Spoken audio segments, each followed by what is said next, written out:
There were 13 survivors. Some will say that they were unlucky, but they were certainly luckier than those who did not survive the emergency landing on a remote Pacific island. The battered survivors regrouped on the beach. Slowly, they began to organize, trying to find shelter, water, and food. The pilot, the oldest of the remaining ones, did not survive. Margaret seemed to naturally take responsibility, checking on people and starting to organize things. It is noteworthy that 4 friends survived: Tom, his wife Helen, Bill, and his wife Mary. They were lucky that they were in the tail. Few survived from the front of the plane.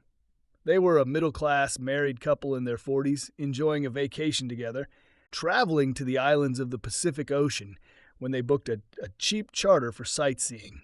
They were in good physical shape and liked to travel on their own. But most of their trips were designed and planned by Tom. He and Helen were well suited to each other. Both were adventurous and energetic. Tom was 7.5 centimeters taller than Helen. His height was 1.73 meters. His physical fitness was supported by endurance sports, cycling, and running, but not the gym or swinging. Helen's long, curly brown hair was usually styled in a ponytail, and there was a fringe over her beautiful, deep brown eyes. She was bright and quick-thinking, but sometimes she could be quite blunt and straightforward. They got along well with the quieter and quieter Bill and Mary. Tom and Bill had been friends all their lives, had known each other since they were 10 years old, when they ran around the streets together, and fortunately their wives got along with them equally well. Bill was fit, played golf, and engaged in activities that did not require much effort. Mary went to the gym and swam with Helen. Her shoulder-length blonde hair and blue eyes matched her a brilliant personality. Both were hugely popular with a wide range of friends. Most of the passengers were a group of rugby players, but only 5 of them survived. Another couple survived the crash. Mike and Kelly were about 20. There was also a seriously injured and unconscious lone woman. The last survivor was Margaret, their leader, a 57-year-old widow and a retired nurse. They were at the farthest point of their tour on an outdated 2-seat turboprop aircraft when a storm suddenly hit. They flew for several hours under strong winds, thunder, and lightning. Tom wondered if anyone else knew about their predicament, and his doubts were heightened when the pilot announced that they were going to make an emergency landing and that everyone needed to get ready. The impact on landing was severe. The small plane was torn in half after it flew past the intended beach and crashed into the water, and then into the reef. The immediate consequences were mass death, injury, and shock. Survival has become a priority. Now, only the back of the plane was visible, dangling precariously on the reef as the survivors reached the shore in rags. There was little of value left on the destroyed plane: some food, clothes, and a first aid kit, which did little to help them survive the first night, as the storm was still raging. The next day was completely quiet and peaceful. During the initial search, they found several shelters made of ship logs that had long been overgrown with jungle. They guessed that the logs were from a 19th century clipper ship. Then they found the skeletons. There were 12 of them, and judging by the position of the bodies and the discarded weapons, they died in battle. This was confirmed when a ship's log was found, in which their exploits and a map of the island were recorded. Fortunately, it contained useful information about the sources of water and food. Apparently, there were wild pigs on the island. It was also confirmed that the island was uninhabited at that time. The survivors of the ship had been alone for almost 3 years, and like themselves had no idea of their whereabouts, as they were blown off course during a storm that lasted several weeks. Over the course of several evenings, Margaret read out their story. More than 20 people survived the first crash, but over time lost more people due to injuries and illnesses. Small disputes were recorded at the end of the magazine, which gave rise to resentment and eventually hatred, aggravated by isolation, fear, and lack of food. "My God," Tom remarked, "it looks like Lord of the Flies." Then he outlined the plot of the book, in which a group of boys also abandoned on the island turned on each other with savage cruelty. Partly because of the magazine and some disagreements in their group, they decided to elect a leader and agree on some principles. Margaret was chosen, quickly and without any opposition. The principles were more complex, but they settled on the following. Survival is the main goal, including food, water, and shelter. Alarm was chosen as the next priority. Tom suggested collecting all the mirrors and shiny surfaces to signal. He ignored Adam's rugby team captain quipped that the tail of an airplane is a more obvious signal. It wasn't worth arguing. The fact that the plane was washed away the next day later confirmed his point of view. They also agreed to maintain signal beacons and work together as a community, sharing everything. All decisions will be made for the benefit of the entire group by the leader, but everyone will have the right to vote on key issues. Bill added another priority, to bury the dead, both recent and skeletons, sadly adding that they now include Amy, a lonely traveler who died peacefully in her sleep without regaining consciousness. Partly to record her demise, Tom began to add their history to the ship's log. Everything started well enough for the group. Housing and water were available, but there was not enough food, and they organized food extraction, hunting, and spearfishing. At first, they were sure that they would be found, but they never saw a single plane. Tom realized that they had been flying for several hours during the storm and wondered if they had made a flight plan because the airfield was rudimentary at best, nothing more than a rough grass path. He also wondered how strong the storm was in the region. If everyone was recovering from the cyclone, would they even look for a small, random charter flight? He decided to keep this information to himself. As the hope of a quick rescue faded, outbursts of anger appeared. A few weeks later, quarrels began around the women with accusations of flirting. It was mostly between younger husband Mike and members of the rugby team, whom he accused of groping his wife, Kelly. Tom noticed that the captain of the Adam team constantly revolves around his wife, Helen, and the youngest guy in the Dan team is around Mary. He tried to quietly inform Helen about this so as not to start another argument. She treated his concern rather dismissively. It didn't help that their clothes were getting more and more worn out, exposing quite a lot of bare skin. It came to a fight. Zach, one of the rugby players, hit Kelly's husband Mike, who retaliated in a rage. By the time they were separated, Zach, the rugby player, was unconscious and bleeding heavily. Margaret called for restraint, pointing out that they do not have medical supplies and they will not be able to treat serious injuries. The rugby players were furious over their friend's injury, and discontent between the factions was growing rapidly. It was Adam who explained that they were supposed to be in everything together. But there is one thing that they did not share. The three married guys were furious. It almost came to a new fight. Margaret only managed to calm the situation by telling everyone to leave and cool off.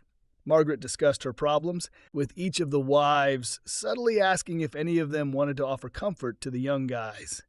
Their testosterone was clearly on edge. Helen, as always, was direct and precise. Do you mean, for example, handwork or full-fledged lovemaking? I haven't reached that point yet. We're just exploring all the possibilities. Our husbands will never tolerate this. Mike might give in to Kelly. He didn't want to hurt Zach at all. Opinions were divided, and no decision was made. Try mentioning this to your husbands. See what they say. Expect them to be against it. But read between the answers. See if there is a hidden recognition in them of how precarious our position is. The discussions that followed did not lead to anything other than an increase in tension. They discussed the issue again at a meeting with everyone. Adam demanded a vote due to the importance of the issue and the current impasse. Margaret agreed, but only to see how things were going. All women had a choice in this matter. 4 young men voted for the separation of amenities, as it was worded, and 3 husbands voted against. Mary and Kelly also voted against it. It's almost settled, Tom thought, but was completely stunned when Helen voted yes. He looked at her in complete disbelief. Since Zach couldn't vote, despite Adam's statement that he would vote yes, the deciding vote now belonged to Margaret. Margaret noticed the tension and insisted that everyone think about their voices, as nothing would happen for several days. I would encourage you all to discuss the possible consequences. Our continued survival depends on it. Helen was trying to explain her voice to Tom. This is serious. We are already fighting and it can only escalate. Zach may not survive, which you think will happen if he dies. Compared to that, a little affair is nothing. This is ridiculous. They are half your age. It will cause even more quarrels and resentments, and you seem to be too involved. Look around, Tom. There's no one their age here except Kelly, and she's already having to deal with everyone fighting over her. It's natural that they need female company.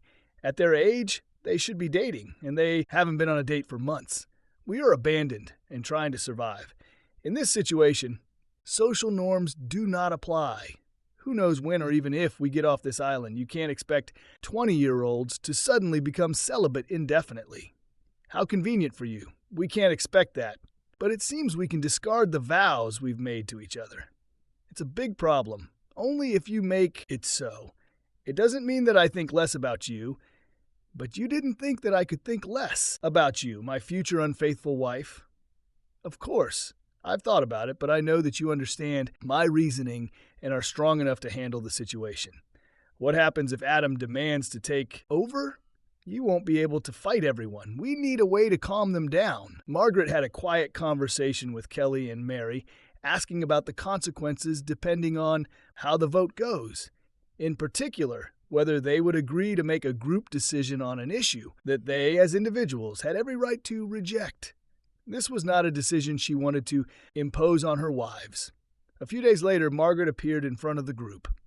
As I have already explained, we cannot afford injuries. Even minor cuts and bruises can get infected and become fatal. We have no effective medicines and nothing that would help Zach recover. I talked to all of you young guys. You admitted that you are upset and angry, not knowing how long we will stay here. We cannot ask you not to be attracted to the opposite sex, and you do not have the opportunity to do what is natural now. We have to accept that this is a different emergency situation.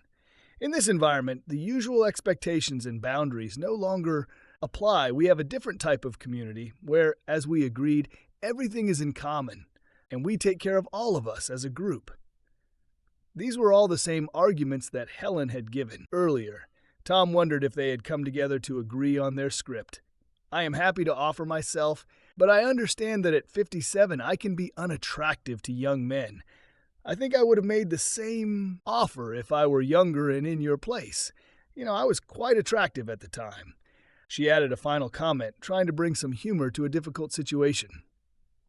Greg, one of the young guys, broke into the conversation. I would like to accept this offer.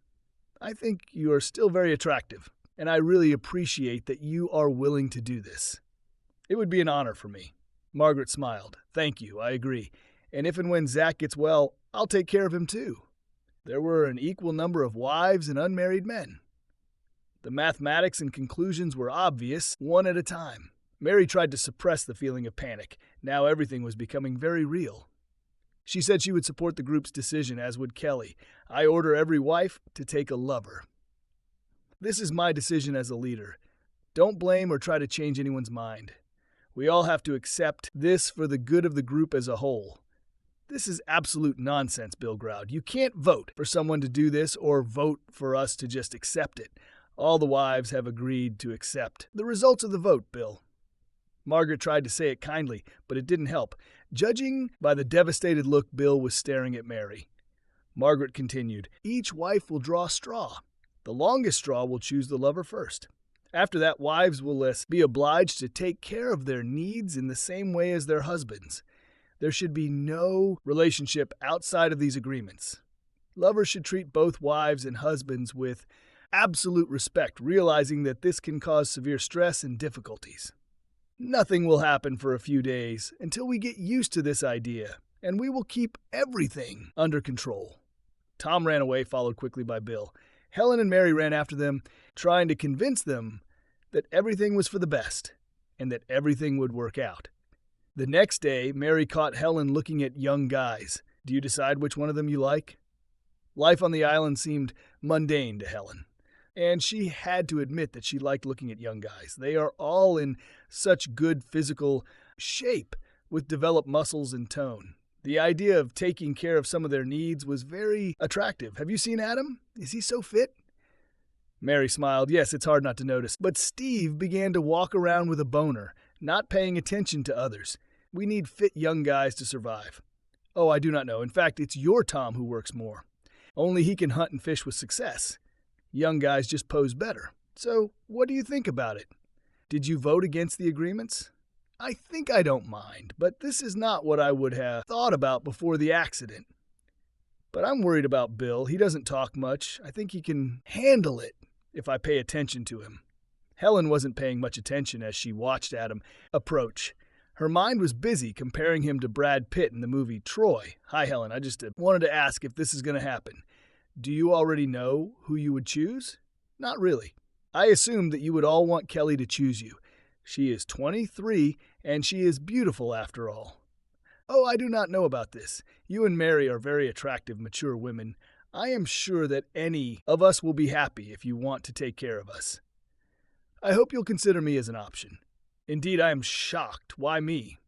Well, basically, I like you as a person. We get along well, and this can be a long-term thing, but physically you're hot. But I don't think she looks like Kelly. Yes, but I like you better. Your figure, slim like an hourglass, and Kelly is more direct. I like your curves. It's a real feminine figure. To put it bluntly, I would say that you have massive breasts, and I can't take my eyes off them. Your ass is in great shape, too. One thing is for sure. You excite me every day, and I would love to take you. Adam laughed to himself and added, I like your eyes and face. The next day, Adam was completely naked by the stream and washing when he saw Helen approaching. She was about to turn away when he got up and started washing his organ. Helen stood as if mesmerized. Adam smiled, giving her a clear view of his rapidly expanding and impressive organ. Finally, Helen looked away and disappeared. At the same time, Mary was talking to Dan. Can I just say that if this happens, I hope that you will consider my candidacy. Mary was puzzled. I'm much older than you. How old are you? 25? 23. But I like you. I really like you. You're funny. It's easy to communicate with you. And you're so caring. You and Margaret are the glue that holds us all together. Oh, right. I didn't know you thought that of me. There's something else. You're a confident, experienced woman. And I think you could guide me. God, I'm not a surrogate therapist or a teacher. Are you sure? Mary laughed. Oh, you impudent. Mary thought about it afterwards. After all, she was an experienced married woman, and Dan was so young. Obviously, the guys came up with their own cases and tried to establish emotional ties with married women before the selection began. It was very timely and purposeful, as Margaret announced that the selection would take place the next day, which immediately led to the appearance of time between wives and lovers. Tom sat in the group and waited in horror for this moment. He was sure that the women had thought about their choice in advance in order to avoid any conflict, and as a result, he got the worst possible outcome. 3 wives drew straws. Helen drew the longest one, which gave her the right of first choice. She approached Adam, smiled, and led him by the hand into one of the shelters. Adam's expression of joy was the polar opposite of Tom's expression of rage. He thought about rushing after them, but she made a decision, and it was her own free choice. He sat motionless, trying to keep the bile rising in his stomach. Mary was next and chose Dan. She nodded to him, but did not move from her place to go with him. Kelly had to choose Steve. Mary turned to her husband, Bill. Why don't you, Tom and Mike, go upstairs? It'll be easier that way. She waited for them to start packing, and then walked over to Dan. Just before leaving the camp, Tom heard the first moans of Helen's passion. He couldn't stand it and rushed forward. When the husbands returned about an hour later, everyone was sitting around the campfire except Helen and Adam. Mary tried to stop Tom as he approached the shelter. Tom, don't. He looked inside and up, saw Adam between his wife's legs, squeezing her nails dug into his back. Then he heard a muffled conversation. You like this young organ in your body, don't you, Helen? Yes, I like it. How long have you wanted him? A few weeks. What did you think when you saw him by the stream? That he is impressive, big. Whose body is this now? Yours, all yours, lover. Tom turned around, picked up his backpack, and left the camp. The rest of the camp looked at each other awkwardly, but realized that it was better not to try to stop him. Helen and Adam eventually left the shelter and returned to the campfire. Noticing Tom's absence, Helen looked at Mary. They came back about 30 minutes ago. You were still there. Busy. He looked into the shelter and ran away. Helen started to panic. 30 minutes ago, heck, what's the matter? Mary asked anxiously. I said some things. If he heard them, it wouldn't be good. Adam intervened, putting his hand on Helen's hip. Don't worry about it, Helen.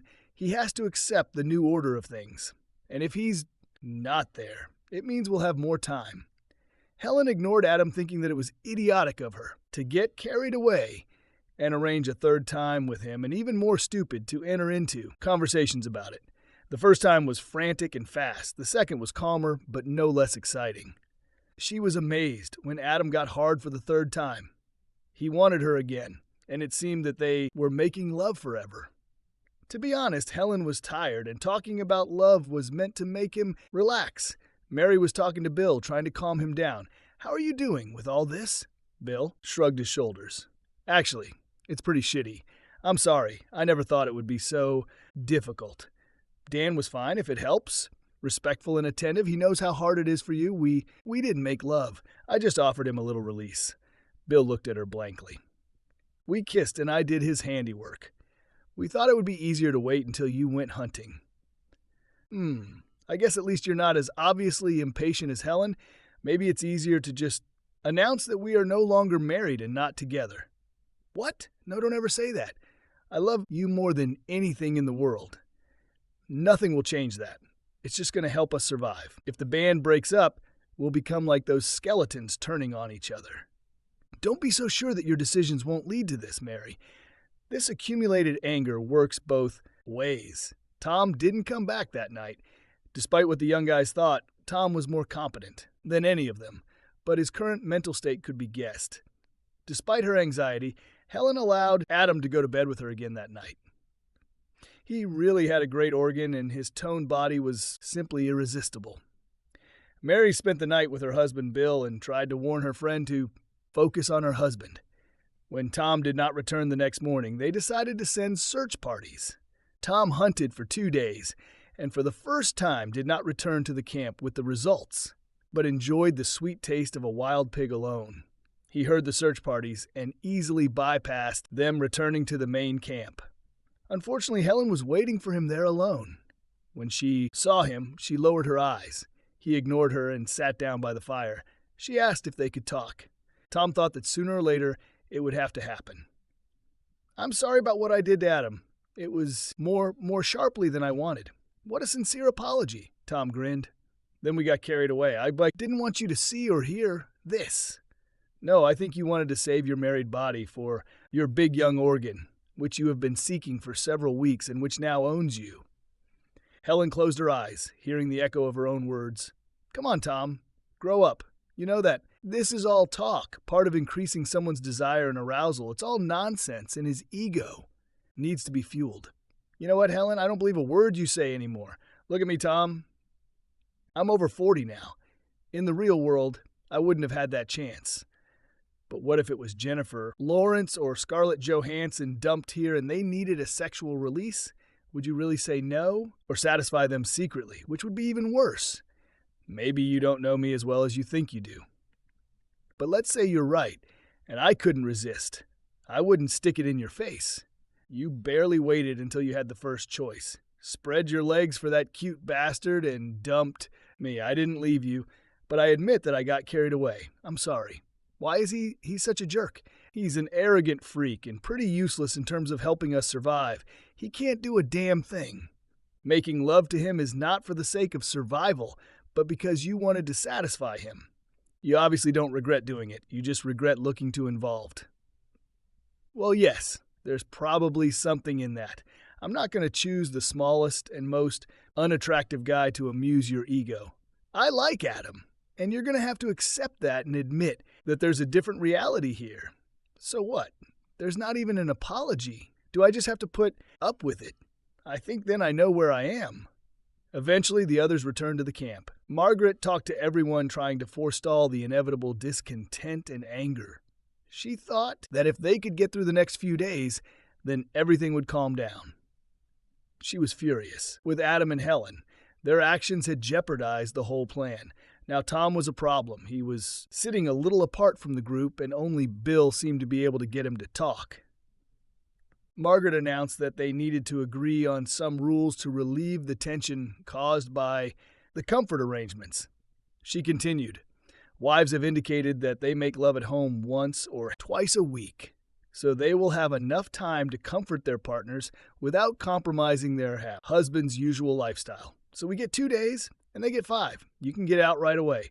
Bill shouted, "No, we were thinking about a couple of days with each partner, and breaks between them for rest." Kelly laughed. "Yes, we may need a few days of rest." None of the guys laughed. But Kelly continued, "Come on, if we're all unhappy about this, what's the point? We should just have fun and not stress about it. In the real world, we wouldn't do that. But it's just a detente, not love or a relationship. Husbands should not be neglected or embarrassed," Margaret said, looking directly at Helen and Adam. "This is absolutely normal. I have never refused my husband. Tonight will be spent with the husbands to reconnect and let the lovers try to find some food for a change. We definitely need it. The couples will agree on their own, and if they don't agree on anything, I will be the arbitrator." Tom tried his best to hold back, but couldn't resist satisfying Helen. It felt completely different, like sleeping with a stranger. Making love was hard and exciting. It was definitely wildness, not making love. The images of Helen with Adam and her words tormented him. He was at a complete loss, and Helen felt it. "You know I'm yours, don't you? I don't love him. You've never felt less like mine, Helen. I'm yours forever. Please don't doubt it. How do you want to organize our time together? You just can't wait. Do what you want. I will often go hunting. Don't be like that. We have to deal with this. You're still my priority." Helen dropped the subject, hoping that Tom would calm down, and wishing that she had followed Mary's example and been more delicate. When she woke up the next day, Tom was gone. She thought he would calm down soon. Although the lack of communication with her husband the previous night had bothered her, Tom stayed away from the camp. Without his food supplies, the others began to starve. Eventually, Bill tracked him down and discovered that Tom had built his own mini camp. Bill explained the situation. They fished and hunted together. Bill tried to learn more and brought food to the camp. While Bill was tracking Tom, Mary was walking along the beach with Dan. "How's Bill doing?" "I think he's doing fine. I understand that you are not doing this of your own free will, but I want you to like it. We don't have to do anything you don't like."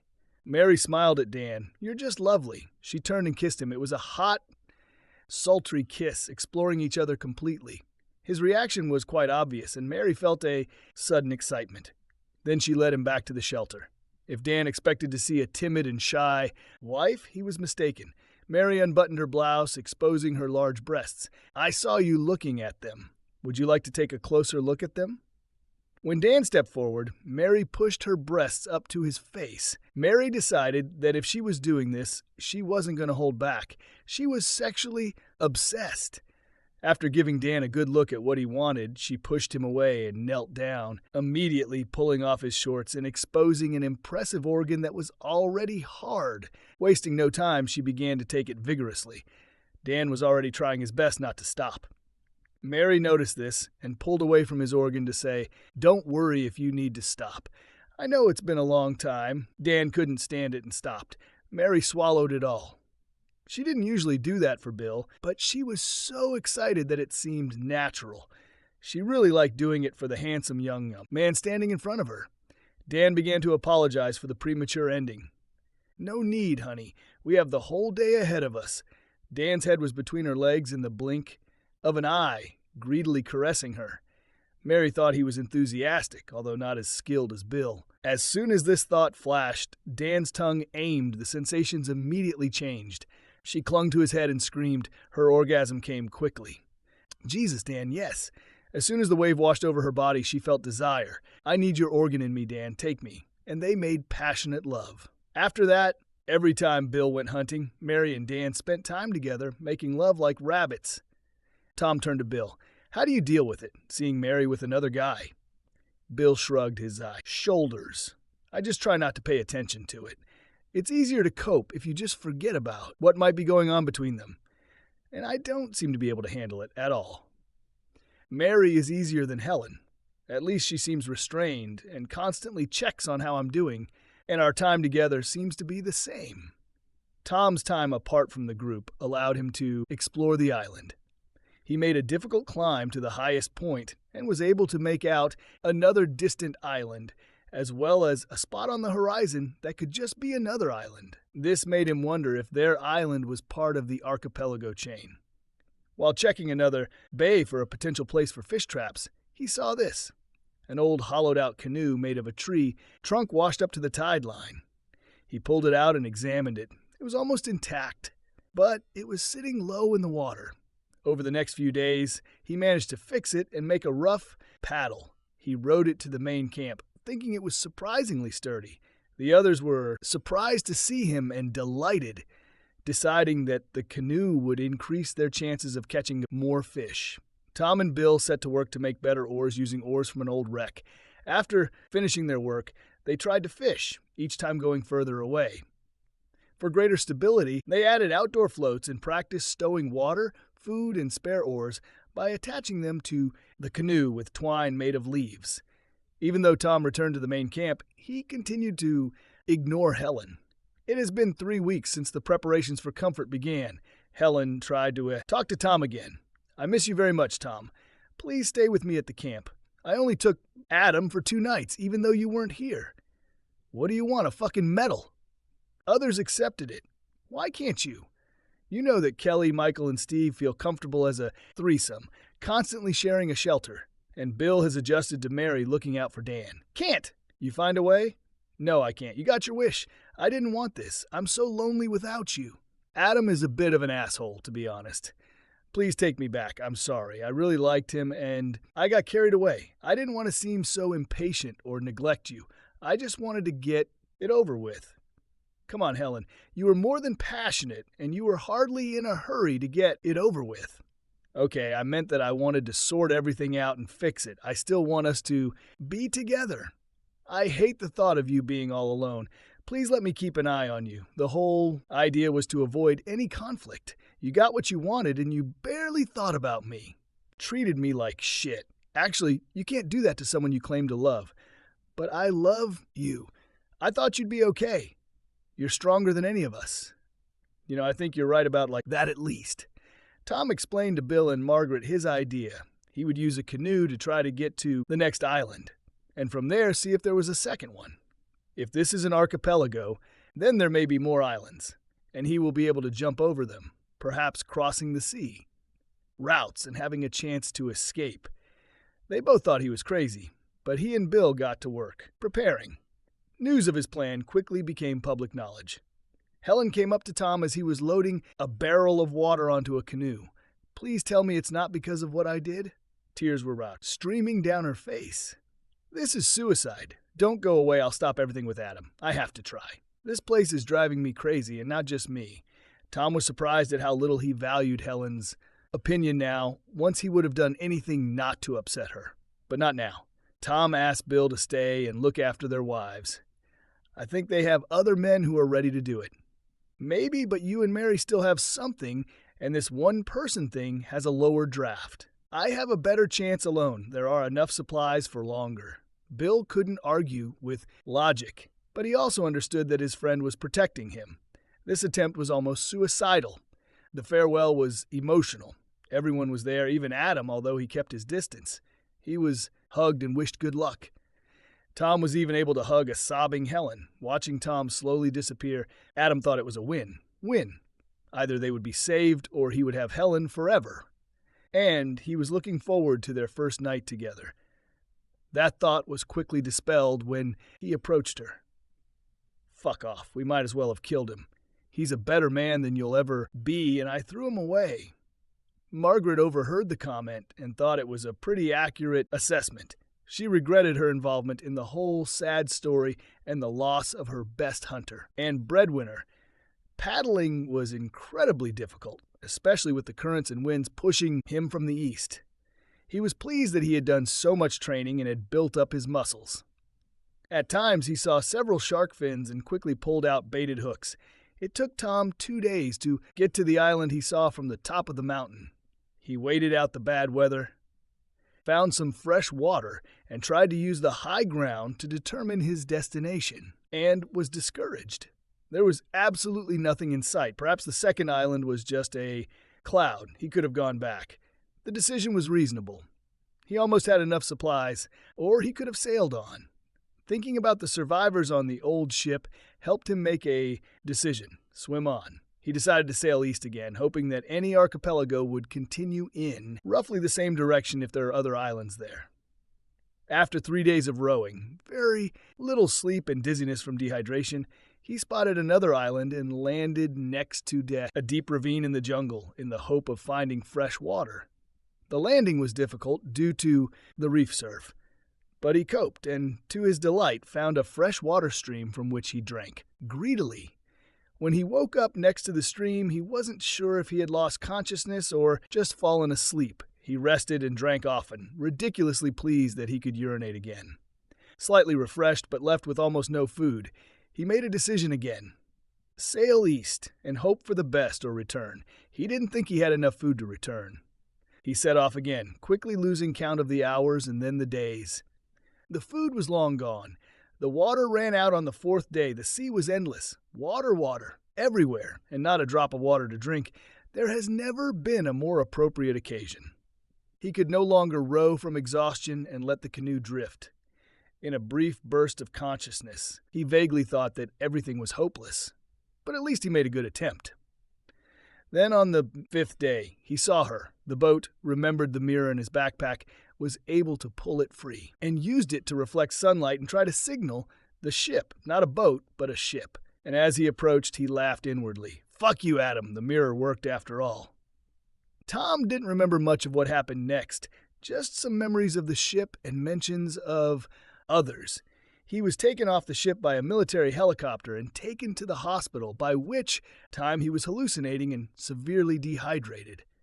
Despite this, he described the islands well and where the others are located.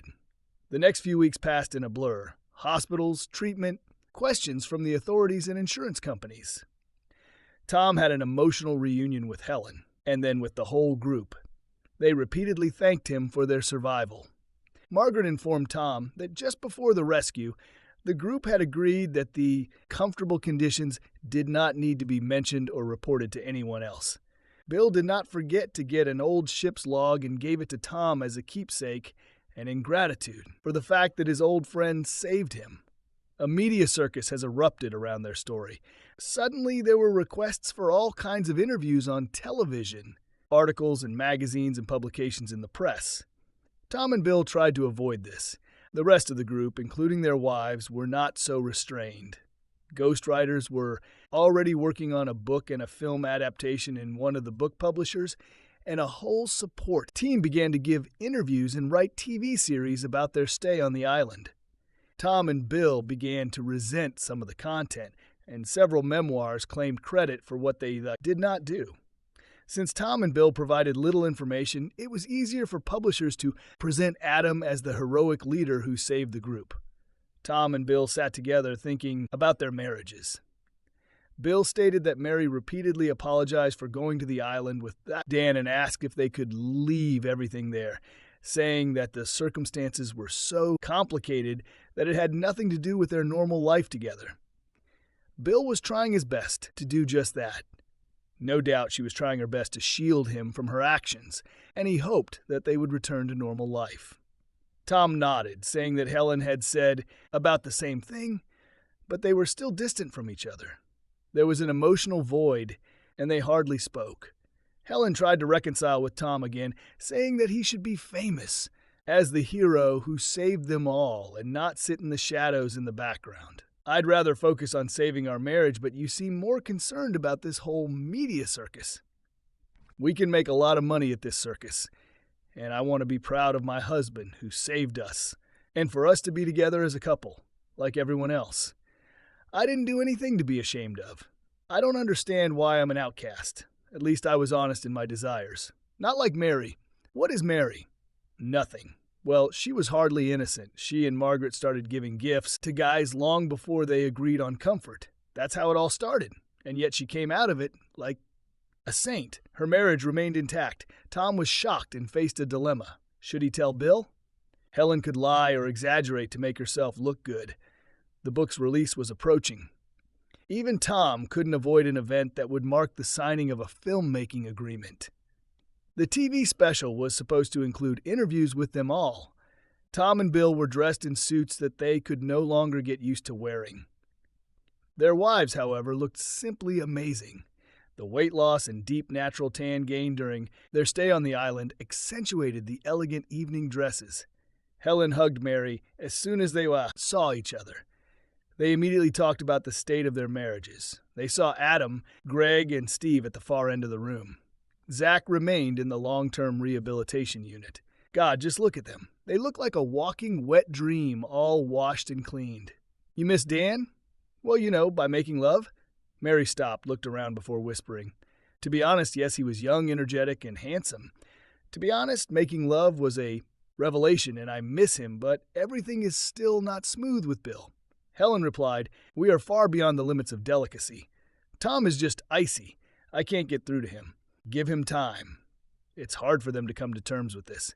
We can no longer claim to be faithful wives, and we didn't really strive. To be honest, Mary, I think we're done, and if that's the case, then I might see if I can give Adam another try. It was Bill who started the subsequent storm after he saw another video clip where Adam says he provided most of the food for the band. He loudly proclaimed, What nonsense! Everything that Adam just described was done by Tom. The publishers hastened to intervene and tried to hush up this outbreak, saying that there are different memories and that everyone has their own point of view. Bill was escorted out, but Adam was furious at being exposed. By the time Tom calmed Bill down and they returned to the main room, Adam and Dan were talking to Helen and Mary. Tom approached the small group, and what do we have here? Just getting to know your wives again. That's right. Maybe you and I should get to know each other outside. Come on, Tom, don't do that. We know each other. Close after. All. Anyway, we just asked if Helen and Mary were going to a party at the publisher's apartment. I don't think you guys want to come because you made such a small contribution to the writing of the series, despite the fact that it brought us all a lot of money. Tom turned to Helen. Do you want to go? Helen shrugged, saying nothing. Go to a party or go with this asshole. Well, we haven't made love since we got back. Unless, of course, you want to take me back to your bed as your wife. I'll be glad if you do. You're still making the same choice, Helen. There's no excuse for survival this time. Adam intervened. Come on, Tom, this is nothing new. We've made love on the island hundreds of times, and I recall that Helen always enjoyed it. Mary was alarmed. She pulled Bill aside and said softly, Don't mind Helen. She's trying to make Tom jealous so he'll take her back. It's just a party. And you want to go? It's nothing special. It's part of the media's demands, but given your previous outburst, it would be better if you didn't come. He looked at her, hoping she wouldn't go. If Mary hadn't been looking at Dan, she might have noticed Bill's blocked look or realized that he said bye instead of the usual good night. Anyway, she turned around and left with the others. Adam looked back at Tom and grinned as they left. He had every intention of satisfying Helen. And again, Tom couldn't do anything about it. He was pretty sure that Dan would also have another go at Mary. Tom and Bill reluctantly trudged to the bar, amazed, their last hopes for the return of their wives fading fast. They sat in silence for a few minutes, and it seemed like several hours. Well, have we agreed? Bill answered with a long sigh. Yes, we have a deal. The next day, Helen and Mary immediately rushed to an official promotional event, a series of blitz date-style interviews with various members of the press. Mary was still reproaching herself for falling asleep exhausted after talking to Dan. However, she was able to convince Bill that everything was innocent, and the publishers placed them by numbers after a late finish.